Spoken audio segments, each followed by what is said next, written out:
ദൈവത്തിൻ്റെ ഏറ്റവും പ്രിയമുള്ളവരെ, അവിടുത്തെ സമാധാനം ഞാൻ ആശംസിക്കുന്നു. ഇന്ന് കർത്താവ് നമുക്ക് നൽകുന്ന ദൂത് അപ്പസ്തോല പ്രവർത്തനങ്ങൾ 16:25.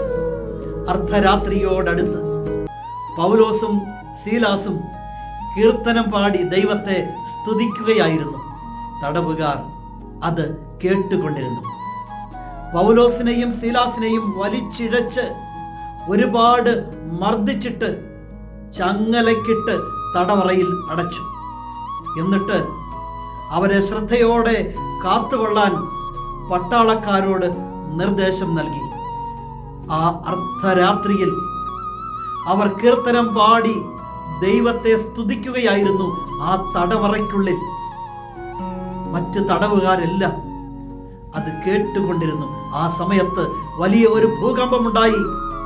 തടവറയുടെ അടിത്തറ കുലുങ്ങി, എല്ലാ വാതിലുകളും തുറക്കപ്പെട്ടു, എല്ലാവരുടെയും ചങ്ങലകൾ അഴിഞ്ഞു വീണു. ഇന്ന് ഈ ദൂത് കേൾക്കുന്ന എൻ്റെ പ്രിയമുള്ളവരെ, പ്രാർത്ഥന ജീവശ്വാസത്തെക്കാൾ വലുതല്ലേ? വിശ്വാസത്തോടെ പ്രാർത്ഥിക്കുന്നവർക്ക് അതറിയാം. എല്ലാ സുഖങ്ങളുമുള്ളപ്പോൾ, എല്ലാ സാഹചര്യങ്ങളും ഒത്തിണങ്ങിയതിനു ശേഷം സമയം കിട്ടുമ്പോൾ പ്രാർത്ഥിക്കാം എന്നല്ല. എല്ലാ പ്രതികൂലങ്ങളുടെയും നടുവിലിരുന്ന് പ്രാർത്ഥിക്കാൻ സാധിക്കുമോ?